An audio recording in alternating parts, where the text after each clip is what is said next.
Hold on tight for the next hour.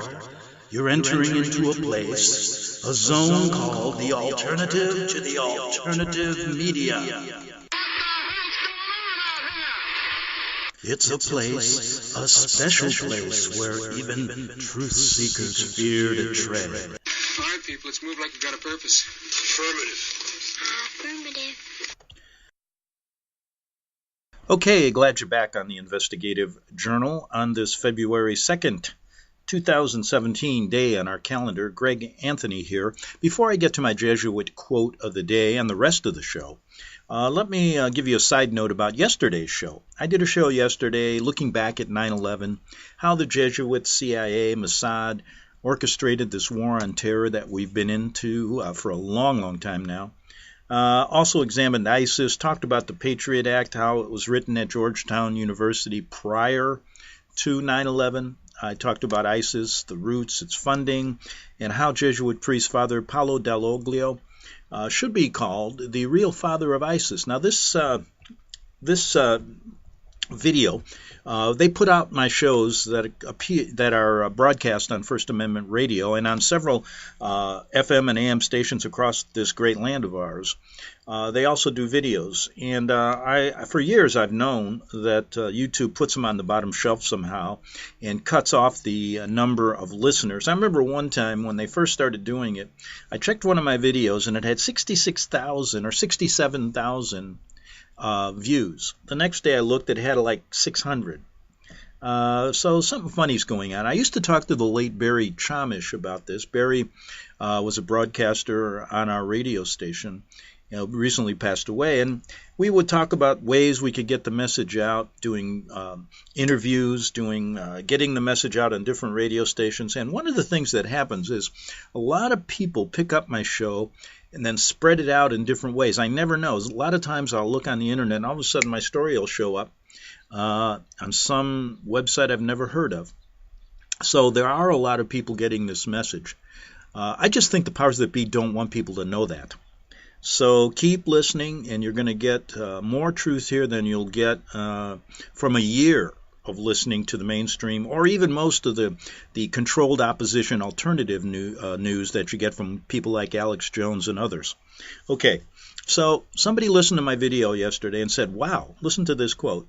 He says, Greg, this is from Rob Holmes, you must have hit a nerve with this video. YouTube blocked me from downloading it. You have one of the best shows on YouTube. Keep up the excellent work. Well, thanks for the comments, but you'd be surprised, and I'm going to read you a couple more comments regarding the same topic and what other people think about it in a second here. But first, let me get to my Jesuit quote of the day. Okay, this quote comes from Robert Jefferson Breckinridge. He was born on March 8th, 1800, and died on December 27th, 1871.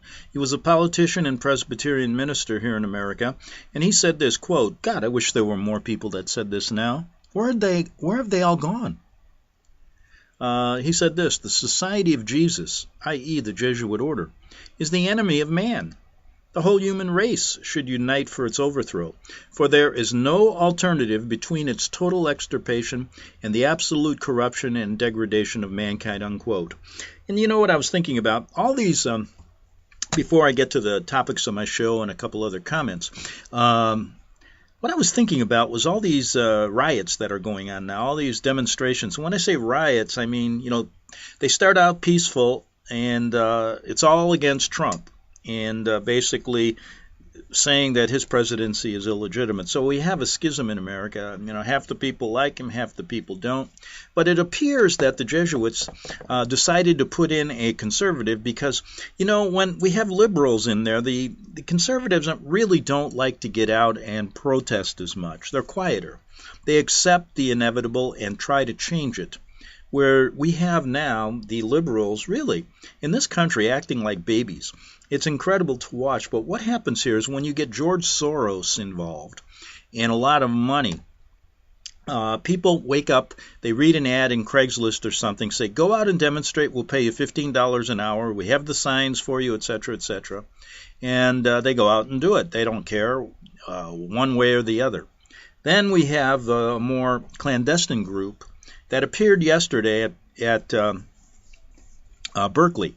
Now, there was a conservative speaker going to speak at Berkeley, and of course the students were the Republican group that brought them there from Berkeley. There's a small Republican contingent there at this most liberal college or university in Northern California. And basically Berkeley's known as the hub of freedom of speech. Remember back in the 60s, etc., etc. But apparently only if the speech is liberal. That's what's happening here in this country. And I'm looking at Berkeley yesterday, and they're showing pictures of riots and burnings and windows being destroyed. Not many police there. Only one arrest. I think there should have been like 500 arrests.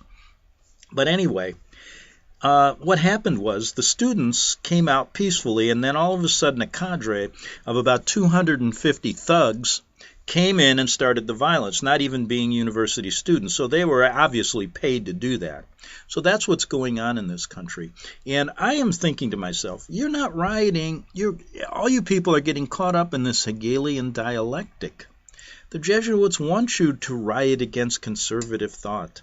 They want you to protest against liberal thought, when we all should be protesting against their involvement. But the problem is, they control it. And most people really don't know about it. Okay, so we had this paid army of 250 come onto the campus of Berkeley and basically start fires and riot, and only one arrest. Now, I said we should be protesting against the real organization behind this. And you know something? Jeremiah J. Crowley, you probably don't know who he is. He's an Irishman, ex-priest in the Roman Catholic Church, and he was author of the book Romanism, Menace to the Nation. He said this back in 1912. God, I wish there were more people like this now.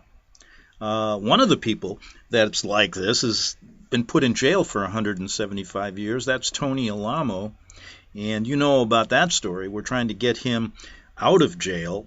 He's been there framed, and we're presenting a petition to the pardon attorney in the Trump organization in the months to come, once the dust settles a little bit in Washington. So we will get to more of that. And I'm going to do a complete show on that tomorrow, so stay tuned. Here's what Crowley said. He said, the Jesuit superior general is at the head of this black and mute militia, which thinks, wills, acts, obeys, as the passive instrument of his designs. Their whole life must have been but one aim, the advancement of the Jesuit order to which they are attached. Now, fast forward to today, that's what those people are doing. They're basically following, not thinking, they're not thinking on their own. They're acting and they're obeying orders from above that eventually come from, I say, the most powerful guy in the world, and that's the Black Pope or the Jesuit general.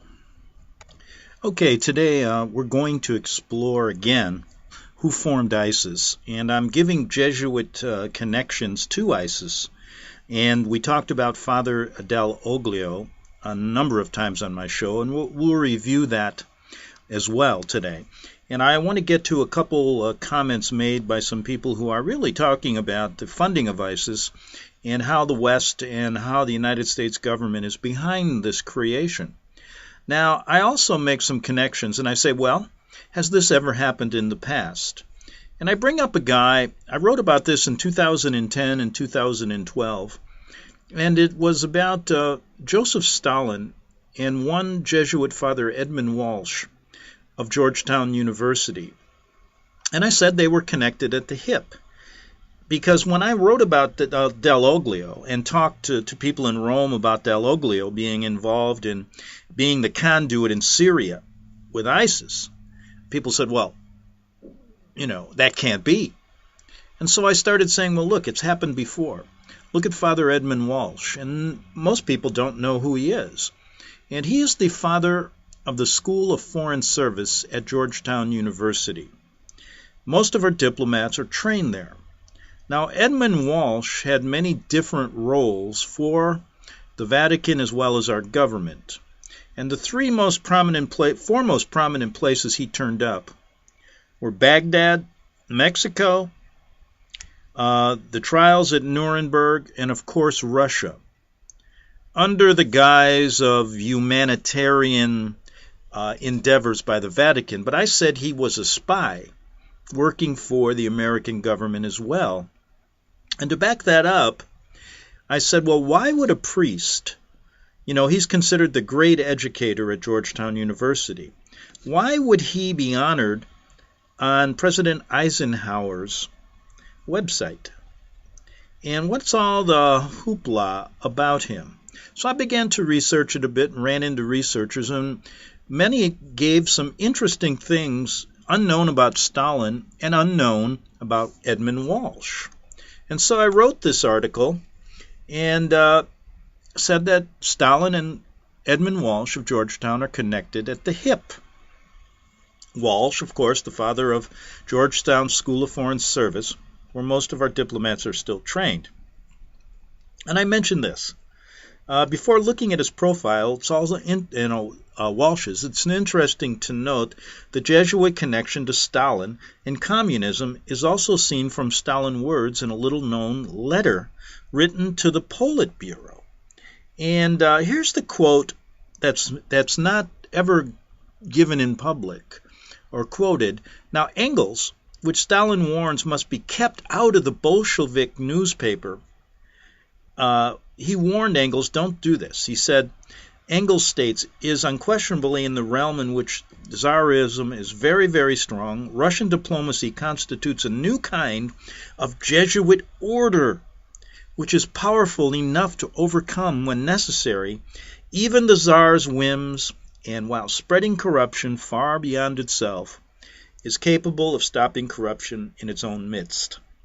So what I was saying is there's a connection between the Jesuits, Stalin being put into power, and the eventual genocide of millions of Orthodox Christians, Jews, Catholics, Christians, what have you, by Joseph Stalin, for a reason.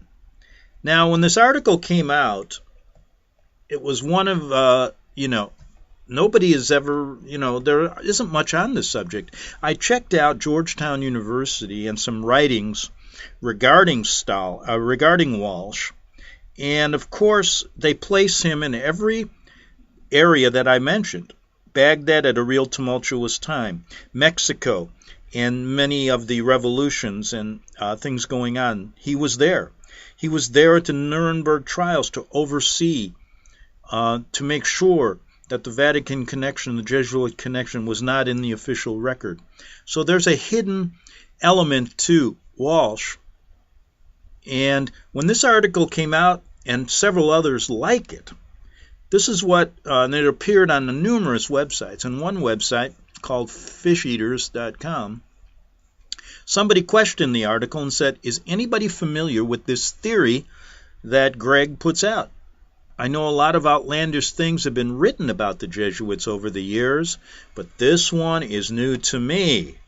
And so here's what, let me read you a couple of the columns, or a couple of the comments. One person said, what a crock. He was a schismatic Georgian Orthodox. The Catholic Church was severely repressed under the Tsars. I would need a substantial source to even believe that there was a Catholic Capuchin-run school at Gori. Looked at the actual site of Greg. Looks like a typical violently anti-Catholic site, which will do anything to make the church look bad. Here are some recent articles.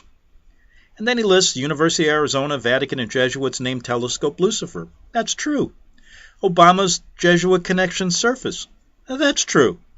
Marine calls U.S. Congressman Nazi socialist. That was true. Bible warns George Washington's family crest is a sign of Babylon. That is true. Hitler and Pope Pius XII good buddies. That was true. Were Washington and Papist Bishop John Carroll good buddies? Yes, they were. Was George Washington baptized Catholic? Yes, he was. Notice the Papist Bishop John Carroll. And here's the headline on the Marine Calls article. Marine calls his U.S. Congressman a Nazi socialist. Well, anyway. Then another comment said, obviously, he takes his history lessons from Jack Chick. I would say the late Jack Chick, he recently passed away. For them, proving that someone is Catholic is very easy. Has the guy done something bad? He must be a Catholic. Has the guy done something really horrendous? He must be a Jesuit. Well, this is what you have to deal with. People like this have fallen hook, line, and sinker for revisionist history written by the same people. They will not go any farther. And that's exactly what the Jesuits want. Now, as far as being an anti-Catholic, I was a Catholic. Everybody knows me. I'm not anti-Catholic at all. I just enjoy researching the subject since I was a journalist and lived in Rome. And I would ask any of these people to contact me. And, let's talk one-on-one regarding my experiences firsthand when I lived in Rome and your second-hand knowledge that where you refuse to even look at the other side. So that's what I have to say to them. Okay, what I want to do is continue on from yesterday's show and get to the point of are the Jesuits connected with ISIS? And Father Dal Oglio, a Jesuit priest's role in that, as well as showing that, presenting some information that the U.S. government is involved in creating ISIS, and I have some comments regarding that. You always get phone calls during that time. But anyway, what I want to do then is show you that this is a pattern that Jesuits have been involved in other wars, and we're going to use Father Edmund Walsh from Georgetown University as an example. Okay, so Father Dal Oglio, he was born on November 17th, 1954. He's an Italian Jesuit priest and a peace activist. That's what they call him. He's been in Syria many, many years, speaks fluent Syrian, and he was exiled, from Syria by the government of Bashar al-Assad in 2012 for meeting with members of the opposition and criticizing the actions of the al-Assad regime during the Syrian civil war. Now, I will make a statement. He was there to incite violence. Now, there's a bill in Congress right now that wants to cut off funding to rebel groups in places like Syria, because the bill even states that the money that's going there is getting into the hands of ISIS. I believe, just like you'll see Edmund Walsh was involved in the same kind of brokering in both Mexico, Iraq, and then in Russia, that this man, Oglio, is doing the same thing. And we know that the Clinton and Obama administration were involved in this as well. So here we have that connection. And I believe he was there to make sure everything was working, that this terror group could grow. Now, what happened there was very interesting. He was supposedly kidnapped by rebels on 29 July 2013. And you can check all these facts. Now, unconfirmed reports said that Paolo Dal Oglio was executed. This, we showed, is completely false. So the questions have to be asked. Why would Islamist rebels kidnap and execute their Jesuit advocator? Was the kidnapping a false flag? Was the kidnapping a Jesuit job to cover up the Jesuit marks in ISIS's formation? Paolo Dal Oglio, this is interesting, was kidnapped 19 days after he revealed too much of his Jesuit role in the ISIS formation in an interview he gave with SyriaDeeply.org. And here are some of the excerpts from that interview with Dal Oglio by SyriaDeeply.org. In 1992, the Italian-born Jesuit refounded the ancient 11th century Syrian monastery, the monastery of St. Moses, the Abyssinian, in the desert north of Damascus. Mar Musa rapidly became an important pilgrimage site, welcoming 50,000 visitors annually, primarily Muslims. Today, its future is uncertain. Dal Oglio takes a clear position on one side of the conflict. At times, he's been the priest of the revolution, At times he's been on the other side. He condemned Bashar al-Assad's regime, calling on the United Nations and the West to intervene militarily in support of the rebels. Now, what is a priest doing here, calling for military support with the United Nations? Don't you understand the Jesuits are involved in this creation of this monster that's been now unleashed on the world? He was expelled from the country in 2012. After decades of monastic life in Syria, he now lives in exile. Now, the world then perhaps answered the Jesuit call. Islamist rebels were equipped and financed by Qatar, Saudi Arabia, Turkey, the UK, and the US combined, and it formed ISIS. Jesuits, folks, have a history of being expelled by the nations. This is just another one. And we've talked about that many times, because engaging in political intrigue. What was he doing? And subversion plots against the welfare of that state. ISIS, folks, exists because the American Jesuit agents, namely Obama, Hillary Clinton, David Petraeus, the CIA, the CFR, etc., supported the Muslim Brotherhood and the Arab Spring, the series of violent Muslim protests with weapons, training, communications assistance, and billions of dollars. What about the billions of dollars that Obama gave to Iran? And now Iran and the United States are at loggerheads again. Everybody knew this was going to happen. What resulted was increased sectarian violence in Syria that spilled into northern Iraq. Islamist rebels, financed again by Qatar, Saudi Arabia, Turkey, the UK, and the US combined, they formed ISIS.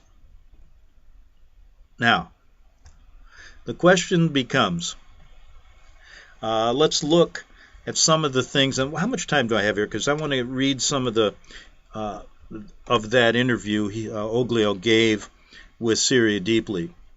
But let me say this: Islamic nations and ISIS, as well as the West, all take orders from the Vatican Jesuits.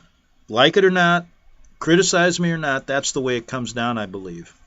And the Bible is amazingly true on this subject. Muslims are the wild donkeys of a man, the Black Pope. And you can read about it in Genesis 16:12. So some biblical scholars say. But let me get, you know what? Let me start next half hour on some of these quotes when Dal Oglio was interviewed by Syria Deeply. And then, of course, here's what happened after that. He supposedly gets kidnapped and killed. Then about a year or two later, that proves to be false. And where he is now, who knows? But you'll also have to understand that if you remember an old Jesuit general named Father Hans Kolvenbach, who resigned his post, which is highly unusual, and another Jesuit general took over, normally they stay in their position till they die. Well, I believe he's involved in this deeply as well. And he is involved with making sure that ISIS gets the money and havoc is,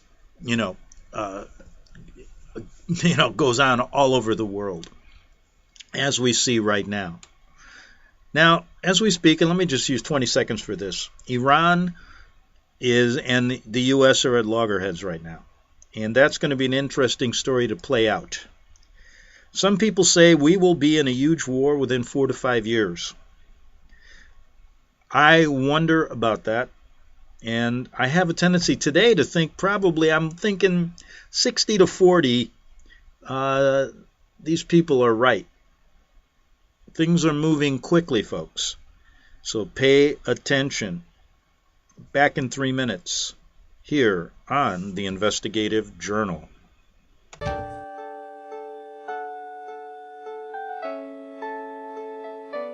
The program you are listening to is 100% sponsored by you, the listener, on this First Amendment Rights Media channel. You will notice that there are few commercials on this radio network. There's a good reason for that. Corporate advertising dollars come with strings that limit program content. So without your help, these programs cannot continue on internet or our several affiliates. If you benefit by the educational law programs, we ask you to give. If you are admonished or nurtured by the Bible and ministry programs, we ask you to give. If some voice a cause that you are passionate about, we ask you to give. If you believe in any of these, we ask you to support them as you would a missionary on a continual basis, as if giving a tithe for missionary radio. These programs are not commercially viable and must be supported by those faithful to the cause of truth. Look for the button to sponsor your favorite programs at our listen and schedule pages on the internet. Then, when you subscribe, we will send you the last quarterly MP3 CD of that program immediately, and continue to do so with each new quarter. We will also give you unlimited archive access to all of our programs. We're asking you to give much less than a tithe, so that you may also send support directly to a particular program host, cause, and anywhere else the Spirit may lead you. Do all to the glory of our God and Creator, for His holy nation, the only kingdom that will last forever. Thank you for listening.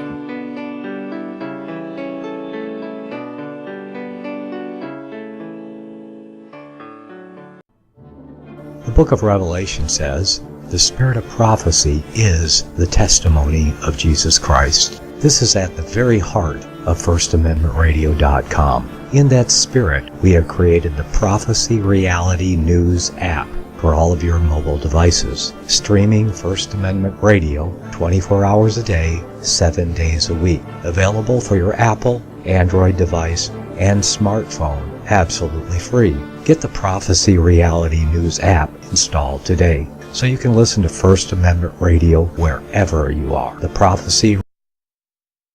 Since the beginning of time, kings have sought it, nations have fought for it. It has been traded, it has been borrowed, it has been purchased, it has been stolen. There's a reason for it. To secure the blessings of liberty to ourselves and to our posterity, invest with the security of gold and silver. Call Discount Gold and Silver Trading at 1-800-375-4188 or visit discountgoldandsilvertrading.net. Listen to Financial Survival with your host Melody Cedarstrom right here on FirstAmendmentRadio.com at 4 p.m. Eastern or 1 p.m. Pacific Time. Visit discountgoldandsilvertrading.net or call Discount Gold and Silver Trading at 1-800-375-4188. Toll free 1-800-375-4188. The following program is labeled dangerous and off limits by the supreme Jesuit command. But stand tall, people. Listen up, and you may just learn something. Oh, dear Lord Jesus, this ain't happening, man. This can't be happening, man. This isn't happening. Okay, let's get right back to the investigative journal on this February 2nd, 2017 day on our calendar. Before I get to some of those quotes that Dal Oglio, the Jesuit connection to ISIS and the U.S. military and all the money coming from the West, let me play this short clip. And it's from a CIA contractor who tells us that why ISIS is fabricated by the U.S. to justify military action against countries that have not bowed down to the authority of the Jesuits. They wore masks, he says, for a reason, to hide their faces. They wear gloves to hide their hands, because some are really military or private contractors working for the very same people that we talk about to create ISIS. So let's play this little clip and see what this contractor has to say. Military action against ISIS or ISIL or IL, whatever they are calling this organization right now. My response to the people that have been asking me about this is that if you want to get to the root of the problem and remove this organization, the first thing they need to do is remove the funding and take care of the entities responsible for the creation of this group. And that would bring the forces here at home, because clearly this is entirely a farce. This is a completely fabricated enemy. The funding is completely from the United States and its allies. And for people to think that this enemy is something that needs to be attacked in Syria or Iraq is a farce, because obviously this is something that we created, that we control, and only now it has become convenient for us to attack this group as a legitimate enemy.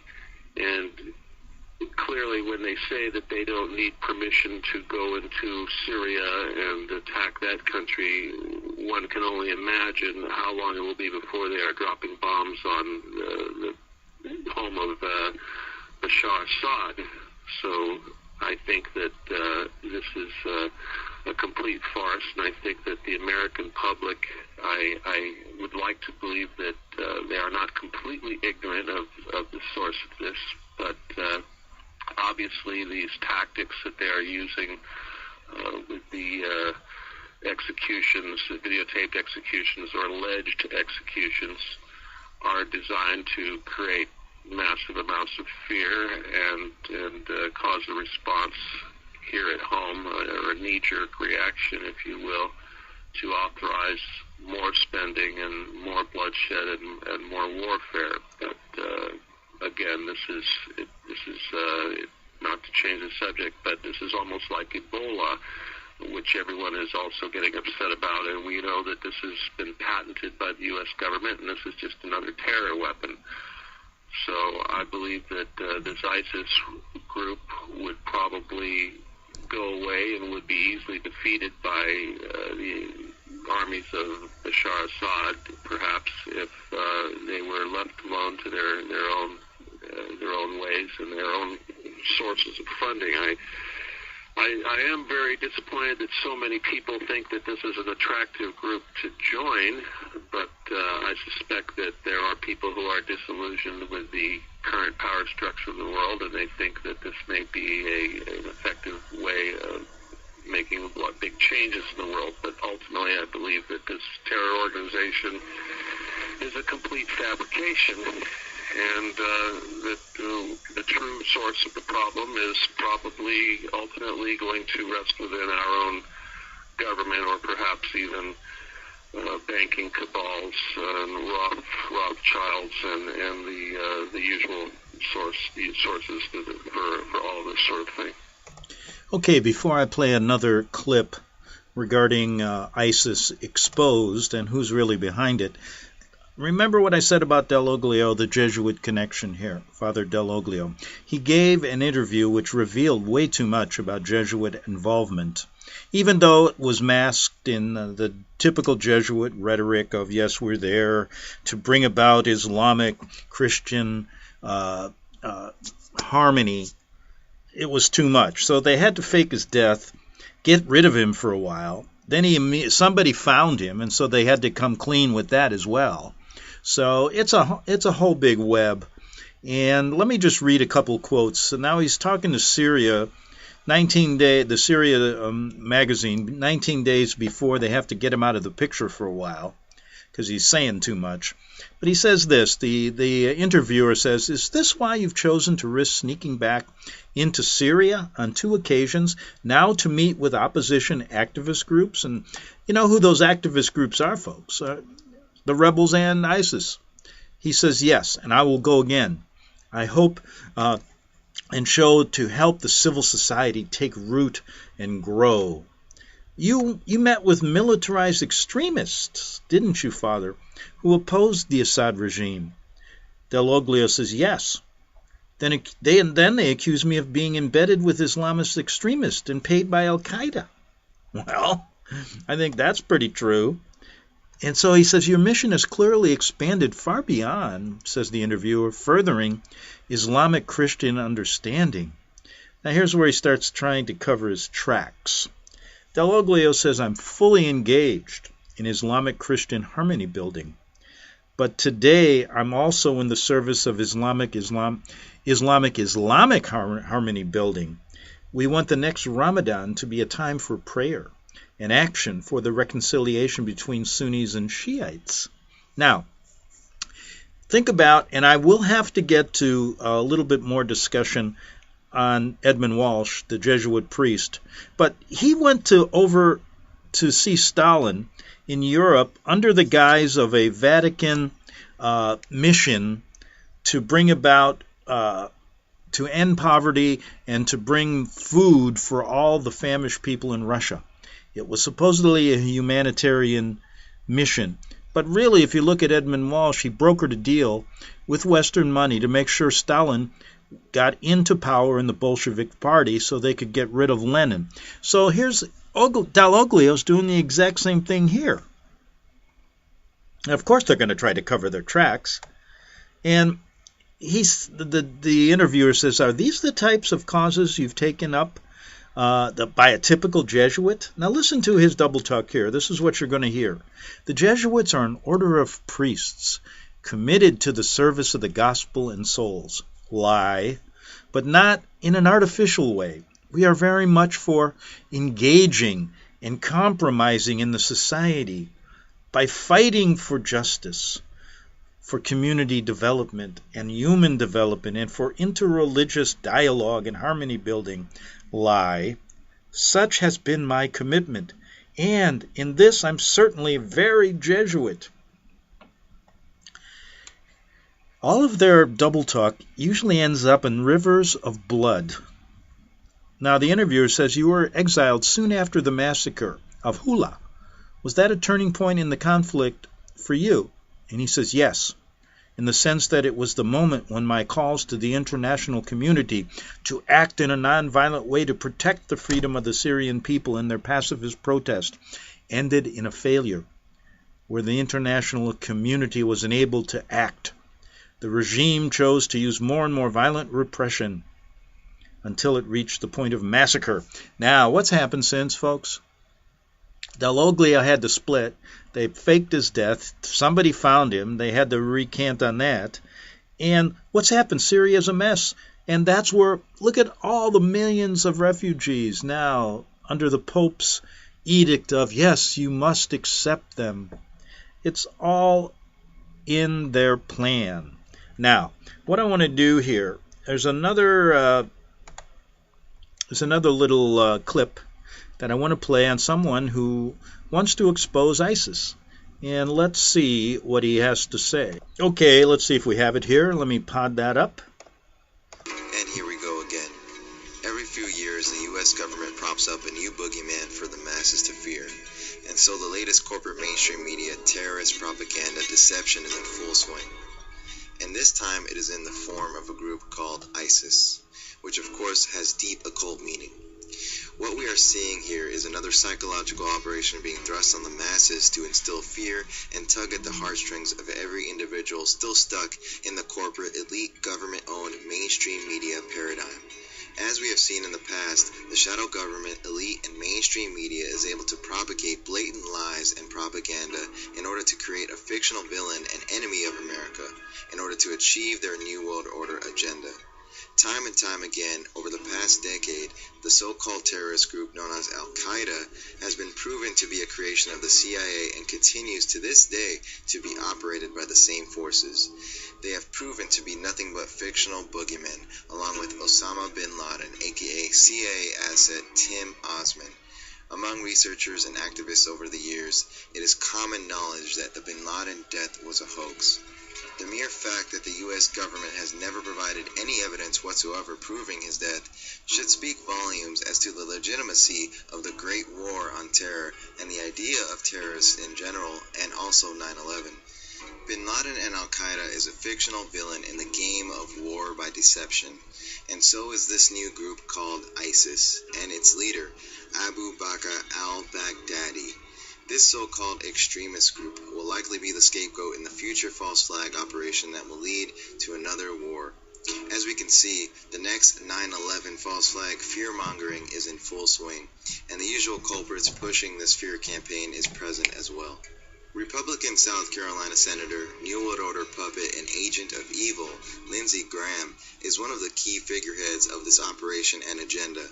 Graham made his first Fear Circus go-around in 2013 when he sounded the alarms of America being nuked. After Obama's State of the Union address, he stated, quote, "The world is literally about to blow up," end quote. He was then used to push the fear propaganda for the Syria operation that was no doubt meant to start World War III.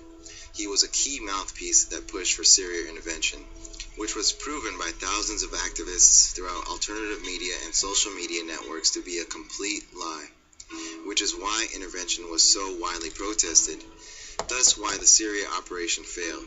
Graham publicly stated, quote, "The United States could suffer a nuclear attack if it did not contain Syria's chemical weapons program," end quote.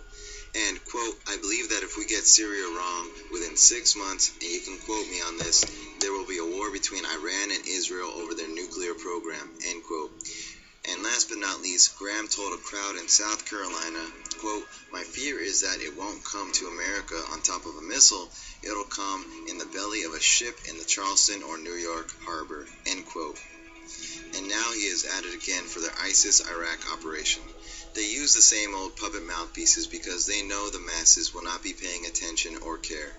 The next 9/11 is coming from here. That's a very serious... That's what they say, and I agree with them.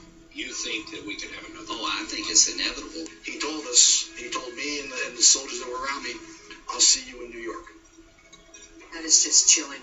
This man, Abu Bakr al-Baghdadi, has his eye on New York and his intentions are evil. I'll see you guys in New York.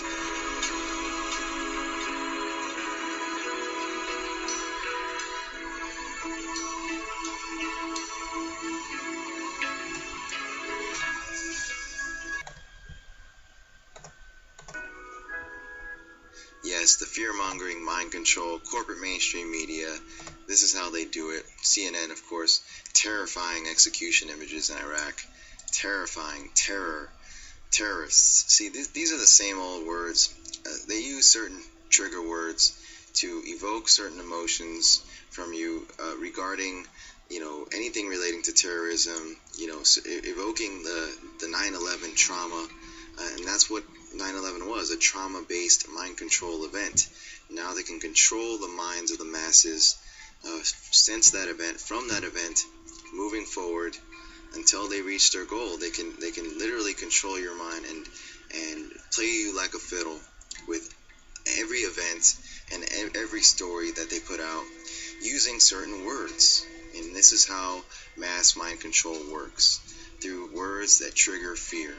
And this is how it's done. As you see here, since ISIS came about, this is what they are doing. Yes, viewer discretion is advised. So you see, these are the tactics of the media and how the government and elite use the media to usher in their New World Order agenda through these false flags, through these psychological operations.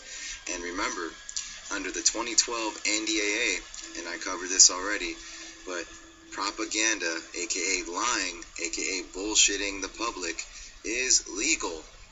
It is in fact legal under the 2012 NDAA to lie to the masses, to basically execute psychological operations on the masses. And it is legal. There's not a damn thing we can do about it. We can't prosecute the media. We can't do a damn thing because it is legal under 2012 NDAA. And again, remember the occult significance of the word Isis. It's an Egyptian goddess deity that is a favorite of the occult mysteries and secret societies that run this planet. So it's no coincidence here, this terrorist so-called extremist group called ISIS. And what do we have here? Is it also merely a coincidence, merely coincidental, that there's a contractor, U.S. government, called ISIS? Yes. No coincidence, I'm sure. ISIS provides worldwide security, intelligence, technology, and training to government and private enterprises. Our Washington, D.C. office is located in Ronald Reagan Building. We are dedicated to supporting our national defense and security departments, as well as government contractors and private business, with mission-critical services performed by highly skilled experts in their fields. Interesting. U.S. Armed Forces, U.S. government, and prime contractors on the ground in such strategic environments as the Middle East. See our locations map at the bottom.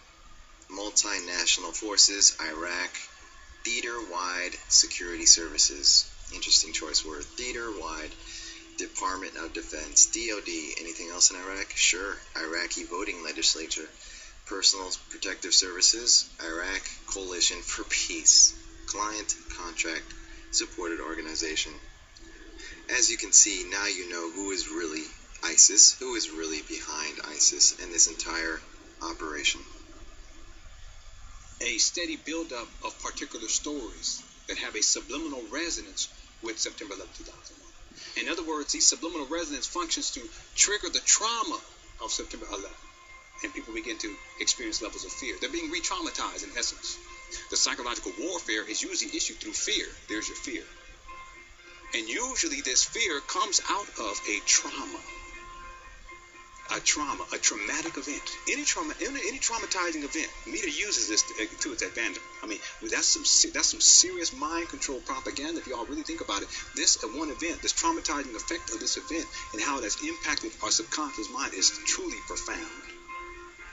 In terms of, real quickly here, Osama bin Laden, the way that people were led to believe in this illusion was through computer-generated images. What they did was they gave people computer-generated images that looked like video games, and they said, look, here, SEAL Team 6 went in and assassinated Osama bin Laden. And many people said, oh, wow, that's true, it happened. And officials say, experts say, that's all manipulation too. When they say experts, officials say, someone speaking under anonymity, that's all media manipulation. It was fascinating to me because when I think it was ABC, they were this whole big production about SEAL Team 6, and they carried it on for they kept talking about it like for weeks. And now new reports, we have this new evidence, and we now have this new report, and here is what took place. Here's what we know. That's what they used to say. Here's what we know. And then they start showing these computer generated images, and it looks like a video game. And they show this, these group of SEALs, but it's really just a video game. It's virtual reality, and they go through and they're fighting in this, the first floor. They go up the stairs, they shoot Osama bin Laden's son, and they have it's just all computer generated images, and they're talking as if this is an actual evidence and proof that this actually took place. So y'all notice everything we hear around September 11th, September 11th, 2001, we started to hear stories about terrorism. Okay, I had to cut that off. We had a little technical glitch, as they say. Got about 5 minutes left, and what I wanted to mention was that the ISIS phenomena, he alluded to this occult meaning, and I think I've done a number of shows showing you that the actual obelisks in Washington, D.C., London, and in the Vatican are representations of ISIS. And they're actually, if you look deep enough, telling you what they're doing and who's behind it. And really, all you really need to do is start researching it a bit. And that's what I try to do here on this show. Now, I promised I'd get to Father Edmund Walsh a little bit deeper. We've done it before. And let me do that right now. Okay, Father Edmund Walsh, just if you don't know, he's an American Jesuit Catholic priest. He was a professor of geopolitics and founder of Georgetown University School of Foreign Service, which he founded in 1919, 6 years before the U.S. Foreign Service itself existed, and served as its first dean. His motivation for doing so came as a result of experiences at the Versailles Conference of 1919. In 1922, Jesuit Superior General Ledikowski appointed Walsh to negotiate with Lenin in Russia to provide emergency financial assistance on the provision that Joseph Stalin was appointed to oversee the day-to-day operations of the nation. Now, I might add, that is not what you're going to get in recorded history. Okay? What you're going to get is that he went over there on a Vatican humanitarian assistance project. The mission, however, was given the public name Papal Famine Relief Mission with little and reaching starving Russians. Kind of like the way most of these charities the Vatican runs operates, even to this day. But towards building military and financial infrastructure. In the middle 1920s, Walsh was instrumental in the constant upheaval in Mexico as well. Now, you're going to hear that he went over there again on humanitarian missions. but he had a direct hand in the assassination of several revolutionaries, including Alvaro Obregón. In 1929, Walsh then personally assisted Plutarco Elias Kelley in the formation of the National Revolutionary Party, ensuring the security and primacy of the Catholic Church in Mexican politics and party, an alliance that remains unbroken to this day. Now, in 1931, Walsh again was instrumental in establishing diplomatic relations for the U.S. government in Baghdad. Again, what history tells you, and even on Georgetown websites, that he went over there for humanitarian reasons. Okay, so in 31 he goes to establish diplomatic relations for the U.S. government in Baghdad. One of his most important and influential appointments was as consultant to the U.S. Chief Counsel at Nuremberg. What's he doing there? I say he was there to make sure that he was ensuring the heavy occult-focused symbolism and activities of the Nazis were never recorded into the trials, even though every single defendant wore dozens of occult symbols on their uniforms and participated in occult-related ceremonies. Walsh also ensured that the key involvement of the Catholic Church was stricken from the record, with accounts of Catholic priests at concentration camps, regular meetings with cardinals, bishops, and Nazis, destroyed or suppressed, and absolutely no mention of Jesuit involvement. Bishops and the Nazis destroyed or suppressed, and absolutely no mention of Jesuit involvement. Let me repeat that. That's what his main goal was. I only got about 30 seconds. So let me say this. Walsh also ensured a number of prominent Nazis were excluded from the Nuremberg trials, none other than Karl Haushofer, German general, geopolitical theorist, and political architect of the Nazi political philosophy. Well, that's just one thing. Why would they send a Jesuit priest to oversee the judge at Nuremberg? Now, there's been a number of movies made about the judge at Nuremberg, right? Spencer Tracy. I don't see any Jesuit in those movies. Do you? Should tell you, that they control Hollywood. Not only do they control your history books, and not only do they control the media, but so they're also controlling the minds of 99% of the American people. Back tomorrow on the Investigative Journal.